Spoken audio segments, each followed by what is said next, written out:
Good day, listeners. Hello, future educators. We are the Group 3 undertaking the course The Teaching Profession. We are going to discuss the rights and privileges of teachers in the Philippines. As a future educator, are you aware of the rights and privileges of a teacher in our country? Here are the legal bases for teachers' rights and privileges. Article 14, Section 5 of the Philippine Constitution, Commonwealth Act No. 578, and Republic Act No. 4670 or Magna Carta for Public School Teachers. Article 14, Section 5 of the 1987 Philippine Constitution states that the state shall enhance the right of teachers to professional advancement, assign the highest budgetary priority to education, and ensure that teaching will attract and retain its rightful share of the best available talents through adequate remuneration and other means of job satisfaction and fulfillment. So let's talk about the Commonwealth Act No. 578. So as stated in Article 152 of the RPC, a person in authority is any person directly vested with jurisdiction. So when we say jurisdiction, guys, it is the legal term for the authority granted to a legal entity of enact justice. The Magna Carta for Public School Teachers, also known as Republic Act 4670, helps us to understand fully the rights of the teachers. It protects the rights of the teachers like the tenure of office, academic freedom, and other benefits. This law provides programs for the promotion and improvement of the well-being and economic status of public school teachers. Article 1, Declaration of Policy Coverage. Section 1, Declaration of Policy.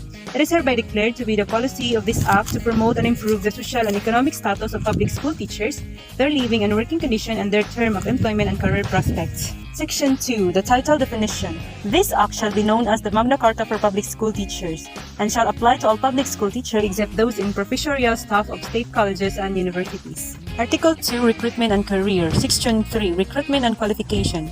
So recruitment policy with respect to the selection and appointment of teachers shall be clearly defined by the Department of Education.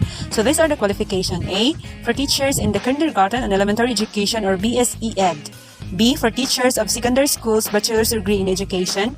And C, for teachers of secondary vocationals and 2 years technical courses, bachelor's degree in field of specialization with at least 18 professional units in education. D, for teachers of courses on the collegiate level other than vocational master's degree with a specific area of specialization. Section 4, Provisionary Period, wherein when recruitment takes place after adequate training and professional preparation in any school recognized by the government, no provisionary period preceding regular appointment shall be imposed if the teacher possesses the appropriate can serve unit service eligibility. Section 5, Tenure of Office. Stability and employment and security of tenure shall be assured that the teachers as provided under existing law. So in Section 3 hereof, teachers appointed on a provisional eligibility shall be extended permanent appointment for the position he is holding after having rendered at least 10 years of continuous, efficient, and faithful service in such position. Section 6, Consent for transportation expenses.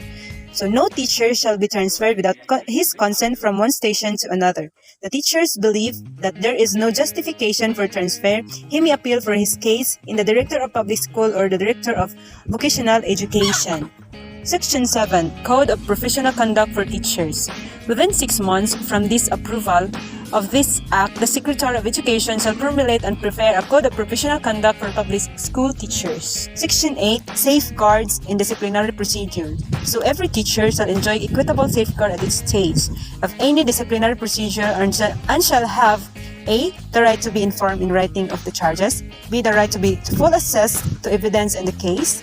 C, the right to defend himself to be defended by a representative of his choice. D, the right to appeal to clearly designate authorities. Section 9, Administrative Charges. So administrative charges against a teacher shall be heard initially by a committee composed of corresponding school superintendent of the division or a duly authorized representative who should at least have the rank of division supervision where the teachers belong. Section 10, No Discrimination. There shall be no discrimination whatsoever in entrance to the teaching profession or during its exercise or in the termination of services based on other professional consideration. Section 11, Married Teacher. Whenever possible, the proper authority shall take all steps to enable married couples, both of whom are public school teachers, to be employed in the same locality. Section 12, the academic freedom. So the teacher shall enjoy academic freedom in the discharge of their professional duties, particularly with regard to teaching and classroom method. Article 3, Hours of Work and Remuneration. Section 13, Teaching Hours. Any teacher engaged in actual classroom instruction shall not be required to render more than 6 hours of actual teaching a day. May be required to render more than 6 hours but not exceeding 8 hours of actual classroom teaching a day upon payment of additional compensation. Section 14, Additional Compensation. Co-curricular and out-of-school activities and any other activities outside of what is defined as normal duties of any teacher shall be paid an additional compensation of at least 25% of his regular remuneration. Section 15. Criteria for salaries. Teacher salaries shall correspond to the following criteria. First, they shall compare favorably with those paid in other occupations requiring equivalent or similar qualifications, trainings, and abilities. They shall be such as to ensure teachers a reasonable standard of life for themselves and their families. They shall be properly graded so as to recognize the fact that certain positions require higher qualifications and greater responsibility than others. Section 16, Salary Scale. Shall provide for a gradual progression from a minimum to a maximum salary by means of regular increments granted automatically after 3 years with at least satisfactory efficiency rating. Section 17, Equality in Salary Scale. The salary scales of teachers whose salaries are appropriated by a city, municipal district, or provincial government shall not be less than those provided for teachers of the national government. Section 18, Cost of Living Allowance. Teachers' salary shall, at the very least, keep pace with the rise in the cost of living by the payment of a cost of living allowance which shall automatically follow changes in the cost of living index. The Secretary of Education shall, in consultation with the proper government entities, recommend to Congress at least annually the appropriation of the necessary funds for the cost of living allowances of teachers employed by the national government. Section 19, Special Hardship Allowances. In areas in which teachers are exposed to hardship such as difficulty in commuting to the place of work or other hazards peculiar to the place of employment as determined by the Secretary of Education, they shall be compensated special hardship allowances equivalent to at least 25% of their monthly salary. Section 20, Salaries to be paid in legal tender. Salaries of teachers shall be paid in legal tender of the Philippines or its equivalent in checks or treasury warrants, provided however that such checks or treasury warrants shall be cashable in any national, provincial, city or municipal treasurer's office or any banking institutions operating under the laws of the Republic of the Philippines. Section 21, Deduction Prohibited. No person shall make any deduction whatsoever from the salaries of teachers except under specific authority of law authorizing such deductions, provided however that upon written authority executed by the teachers concerned, lawful dues and fees owing to the Philippine Public School Teachers Association and premiums properly due on insurance policies shall be considered deductible. Article 4, Health Measures and Injury Benefits, Section 22, Medical Examination and Treatment. Compulsory medical examination shall be provided free of charge for all teachers before they take up teaching, and shall be repeated not less than once a year during the teacher's professional life. Section 23, Compensation for Injuries. Teachers shall be protected against the consequences of the employment injuries in accordance with the existing laws. Article 5, Leave and Retirement Benefits, Section 24, Study Leave. In addition to the leave privileges now enjoyed by the teachers in the public schools, they shall be entitled to study leave not exceeding 1 year school year after 7 years of service. Such leave shall be granted in accordance with the schedule set by the Department of Education. During the period of such leave, the teacher shall be entitled to at least 60% of their monthly salary. Section 25, Indefinite Leave. An indefinite sick leave of absence shall be granted to teachers when the nature of the illness demands a long treatment that will be exceed 1 year.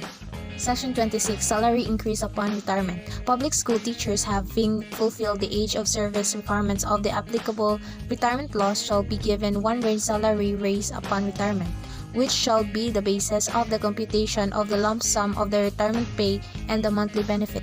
And now let's proceed to Article 6, which is Teachers' Organization. For Section 27, which is Freedom to Organize, public school teachers shall have the right to freely and without previous authorization both to establish and to join organizations of their choosing, whether local or national, to further and defend their interests.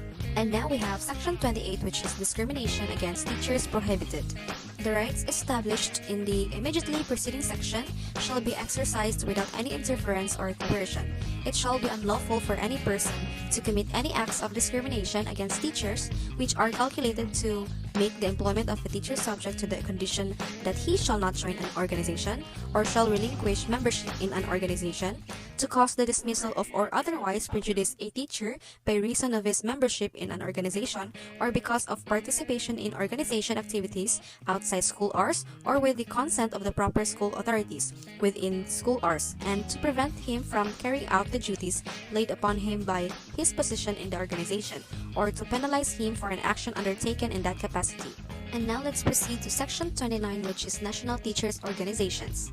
National teachers' organizations shall be consulted in the formulation of national educational policies and professional standards, and in the formulation of national policies governing the social security of the teachers.